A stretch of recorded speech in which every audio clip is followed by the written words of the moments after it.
राज्यसभा सांसद दीपेंद्र हुड्डा ने साधा सरकार पर निशाना। बीजेपी ने 6 साल में हरियाणा को किया बर्बाद। बीजेपी को यमुना पार पहुंचाने वालों ने उसे चंडीगढ़ पहुंचाने का काम किया।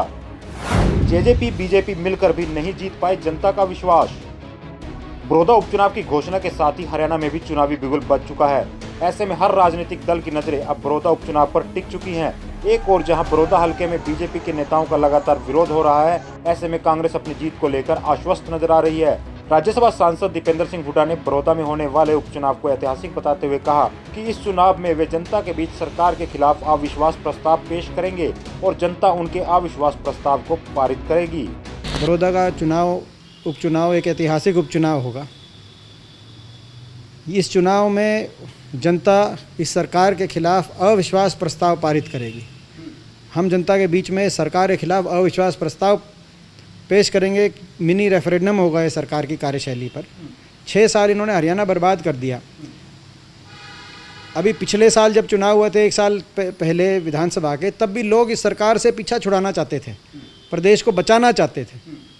ज़्यादातर सीट इस सरकार के खिलाफ दी थी लोगों ने, मगर परिस्थितियाँ ऐसी बनी, कहते हैं 75 पार के नारे चले, मीडिया ने 80, 50, 85 पार दिखाया। कांग्रेस में संगठनात्मक फैसलों में कुछ समय सर नहीं हो पाए और परिस्थिति ऐसी बनी कि सरकार को मौका मिल गया दोबारा इनको सत्ता में आने का, भाजपा को। और जो है जेजेपी के जो विधायक जमुना पार के नारे से आए थे बीजेपी को पहुंचाएंगे, वो बीजेपी को चंडीगढ़ पहुंचाने में लग गए।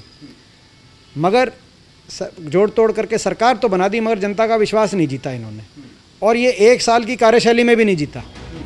बीजेपी राज में किसान पर पड़ी सबसे बड़ी मार। पूरे देश में सबसे ज्यादा बेरोजगारी दर हरियाणा में। बीजेपी ने मकान और दाल रोटी योजना को किया बंद। बीजेपी ने अंबेडकर छात्रवृत्ति योजना का बजट किया कम। मनरेगा का बजट कम कर गरीबों के जख्म खरीदने का किया काम। बड़ौदा परिणाम के बाद शुरू होगी बीजेपी जेजेपी सरकार की उल्टी गिनती। दीपेंद्र यही नहीं रुके, उन्होंने कहा कि बीजेपी के राज में किसान के भविष्य पर प्रश्न चिन्ह लग चुका है। इतना ही नहीं, देश में सबसे ज्यादा बेरोजगारी दर हरियाणा में है, जिस कारण प्रदेश का नौजवान परेशान है।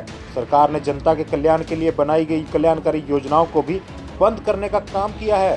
हर वर्ग आज त्रस्त है, किसान की दुर्दशा है। किसान को 6 साल तक बड़ी मार पड़ी इस सरकार में, और अब किसान के 3 ऐसे कानून किसान पे थोपने की तैयारी हो रही है, जिससे और ज़्यादा किसान के भविष्य पे प्रश्न चिन्ह लग रहे हैं।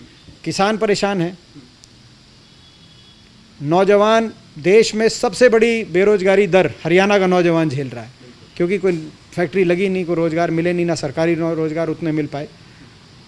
गरीब आदमी पे जो की योजनाएं थी कल्याणकारी, उन पे बड़ा भारी ग्रहण इस सरकार की कार्यकाल में लगा है। तो गरीब आदमी, चाहे मकान की योजना बंद हो गई, चाहे दाल रोटी की योजना बंद हो गई, चाहे अंबेडकर छात्रवृत्ति योजना का बजट कम कर दिया गया हो, चाहे मनरेगा का बजट कम कर दिया गया हो, तो गरीब आदमी पे मलहमनी के जख्मों पे किसान की दुर्दशा, नौजवान की दुर्दशा, छोटा व्यापारी आर्थिक मंडी की चपेट में अपनी कोई कमाई तो बड़ी पूंजी के सारे जीवन व्यतीत करने में मजबूर।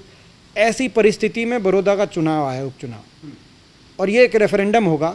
इस सरकार के कार्यशैली पे एक रेफरेंडम होगा, और बड़ा बहुमत वहाँ हमारे उम्मीदवार को, बड़े बहुमत से उम्मीदवार हमारा जीतेगा, ऐसा मेरा विश्वास है। जिस दिन वहाँ से नतीजा आएगा, उसी दिन मेरा मानना है कि खट्टर सरकार की उल्टी गिनती उसी दिन से शुरू हो जाएगी।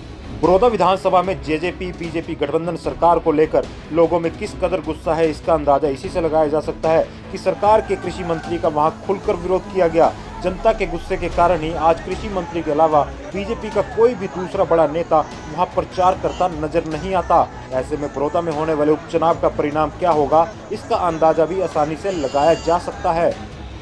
हल्ला बोल हरियाणा।